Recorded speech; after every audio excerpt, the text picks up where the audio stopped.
لا لا لا لا لا لا لا لا، ايه ده الصراحة انا كنادر حقيقي انبهرت. يلا بينا. You got me down on the ground like I see double vision. Aisles of mirrors and mirrors and baby nothing's clearer. You got me running around like there's so much to do, but maybe that's too much for you.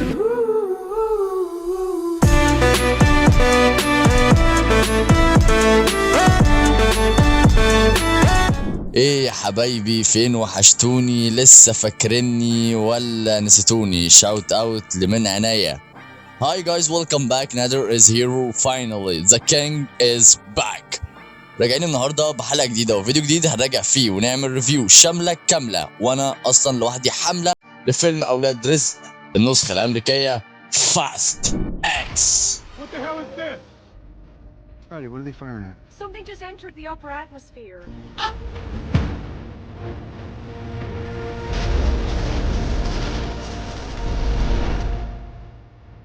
فيلم فاست اكس يعتبر الجزء العاشر من سلسلة فاست اند فيوريوس ساجا. هو تعتبر هي اكبر فرانشايز بلاك باستر موجودة في امريكا حاليا، والفيلم حرفيا من بطولة باقة من ألمع النجوم واللامم ابطال كتيرة جدا. لو هتعد معايا النجوم فعندك اكيد الستة الاساسيين اللي من بطولة فان ديزل، اللي بالنسبة لي يعتبر هو روح وقلب الفيلم مقارنة بميتشيل رودريجو اللي قايمة بدور لاري، وعندنا الممثلة جوردانا براوس اللي قايمة بدور ميا، وتاير جيبسون اللي عامل دور رومان. وبجد رومان كان متألق في الفيلم ده من حيث الكوميك ريليف وضحكني في اكتر من مشهد، وبجد الراجل ده كوميدي بطبعه لما يبعد عن الاصطناع والفيكنس اللي بتبقى مكتوبة غصب عنه في السكريبت. عندك طبعا المغني لوديكريس بيعيد احياء شخصية تاج، وبيبقى معاه الممثلة ناتالي اما اللي عاملة دور رامزي. طبعا عندنا بقى نجوم الصف الاول اللي دخلوا السلسله دي معانا، واكيد اكبر نجمه دخلت السلسله دي بالنسبه لي هي تشارليز ثيرون. اللي ما يعرفش تشارليز ثيرون يا جدعان، عندها فيلم اتوميك بلاند، ده كان حرفيا فيلم جون ويك في 2005، من قبل بقى ما جون ويك يبقى ايه حاجه اصلا. الممثله دي بجد عظيمه في الاكشن. شوفوا لها فيلم برضو ماد ماكس مع توم هاردي، فيلم على اعلى مستوى. عندنا الممثل سانج كانج ده اللي قايم بدور هان، وانا بحبه جدا الصراحه. وعندنا الممثل جون سينا اللي عامل دور جايكوب، وهو اخو دومينيك توريتو، ده اللي احنا عرفناه في الجزء التاسع. وعندنا كمان الممثل جاسون ستاتم، ده اللي طلع في مشهد عابر كده شويه، بس الصراحه كان عنده تقل كبير جدا. برضو عندنا ممثلين طلعوا في الفيلم ده لاول مره زي بري لارسون، وبالنسبه لي كانت مفاجاه جدا، كانت عامله دور تاس. وكان عندنا برضو دور شرفي للممثله هيلين ميرن، كانت عامله في دور كويني والدة جاسون ساسم. برضو طلع معانا سكوت استوود في دور ليتل نوبادي، اللي هو كان السكرتير بتاع مستر نوبادي هيمسيلف. بس احنا خلصنا كل دول، نيجي لعم الناس وعم الدنيا. الفيلم ده بالنسبه لي من بطوله 2 بس، فان ديزل في دور دومينيك توريتو، وجوسن فاكين ماموا في دور Dante. This man is a lunatic. This man is a fucking beast when it comes to entertainment, when it comes to acting. Jason Momoa will eat Hollywood alive in the next 5 years. الفيلم من اخراج لويز ليترييه ومن كتابة جاستن لين، وجاستن لين ده يعتبر الاو بي دايركتور اللي بدأ من اول الجزء الاول لحد الجزء العاشر، بس هو مشى في الجزء التاسع، وعشان كده الجزء التاسع ده كان خرا كلاب. الصراحة المخرج لويس ليترييه فاجئني جدا جدا جدا لما عرفت الفيلموجرافي بتاعته. حرفيا دخلت على IMDb ولقيته عامل افلام بجد بجد بجد بجد هتتفاجئوا لما تعرفوا ان هو اللي عاملها. المخرج ده بدأ رحلة اخراجه العالمية من اول 2002، واخرج فيلم نقدر نقول في المورتال كومباكت كان اسمه الناق، ده لو انتم ما شفتوش انصح ان انتم تشوفوه. بس اول فيلم بلاك باستر ليه عمل نجاح كبير كان فيلم ذا ترانسبورتر، والفيلم الثاني كان انليشد. بعد كده رجع لترانسبورتر 2، وهو كان مخرج فيلم ذا انكريدبل هالك اللي نزل في 2008، واللي بالنسبه لي فيلم عظيم جدا اخراجيا. وبرضو اخرج فيلم ناو يو سي مي اللي نزل في 2013 بتاع الويزرد والصحراء والجو ده، والصراحه الجزء الاول كان احسن من الجزء الثاني بكتير قوي قوي قوي. وكمان اخرج فيلم رامسفاي، ده الفيلم بتاع ساشا بارين كوهن، وكان فيلم عظيم جدا وفيه دارك كوميدي ولايت كوميدي وكل حاجه. تاني حاجه المخرج ده اللي اخرج مسلسل لوبا اللي عمل ضجه كبيره جدا في بدايه 2021، وبرضه هو المخرج اللي اخرج فيلم لمارك والبرغ، والممثل اللي هو عامل دور رومان هنا كان اسمه لا دي باري، والفيلم ده كان جامد جدا. واخر فيلم اخرجه كان فيلم فاست اكس. فبجد المخرج ده عالمي جدا ونظيف وفكره حلو قوي قوي قوي قوي قوي. غير كده بقى اللي عجبني في المخرج انه صايع، تنوع مشاهد الاكشن في الفيلم ده كانت اعجازيه التنفيذ غير الاجزاء اللي فاتت خالص. انا بابا يلا. طبعا زي ما انا قلت ووضحت ان المنتج التنفيذي والاب الروحي واللي بيربط السلسله دي كلها ببعض من خلال مشاهد فلاش باكس وايستر ايجز عالميه هو الكاتب جاستن لين. الراجل ده بجد ما ينفعش يمشي خالص، لان لما حصل مشكله الفيك فيود ما بين فان ديزل والروك هو زعل ومشى، لان هو كان عارف انها فيك. فلما عملوا الجزء الثامن لوحدهم والجزء التاسع لوحدهم بجد جزئين طلعوا خرا كلاب زي ما انا قلت. المهم قصه الفيلم سريعا زي ما احنا متعودين ان في سلسله فاست اند فيوريوس بيبقى فيه جوبل الاحداث وابطالنا بتمشي وراه لحد ما يجيبوه. الجوبل ده عامه بيبقى حاجه ماديه او غير ماديه، شيء مهم داخل احداث الفيلم ده فقط لازم ننتزعه من ايد الفيلن عشان انتوا عارفين اكيد نهايه العالم معروفه. المختلف بقى في قصه الفيلم ده ان الجوبل الفيلن بياخده من اول الفيلم لما بيروح يعمل فيود مع احدى الشخصيات، فالجوبل على طول بيبقى معاه. ايه المختلف بقى في الفيلم ده؟ المختلف في الفيلم ده ان الفيلم بتاعنا بيسعى للانتقام من فان ديزل، ان هو كان قاعد بيدرسه طول حياته لوجود سبب معين انتوا تعرفوه من المشهد الافتتاحي اللي كان في اول الفيلم. وبجد شابو شابو شابو شابو للمشهد الافتتاحي بتاع الفيلم ده. الفيلم ده بيرجعنا للجزء الخامس اللي هو اكبر جزء عمل ضجه للسلسله دي واحسن جزء في السلسله دي مهما كان.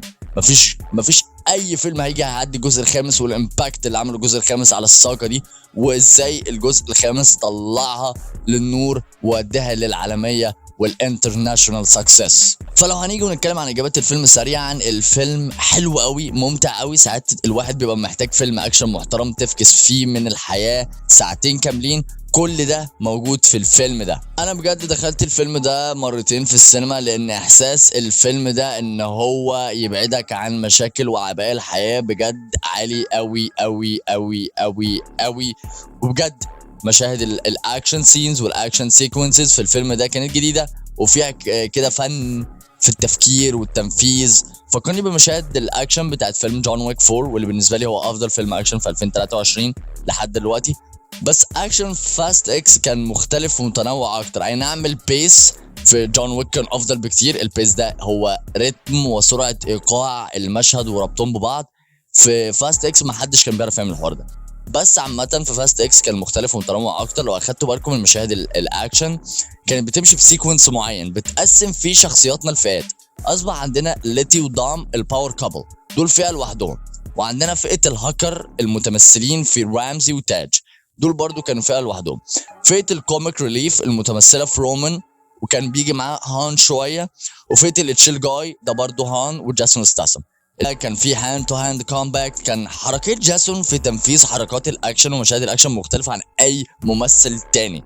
وبجد بتحس ان الراجل ده بيتحط في ليفل شغل مثلا كيانو ريفز في جون ويك او سكوت اديسون في سلسله بويكا.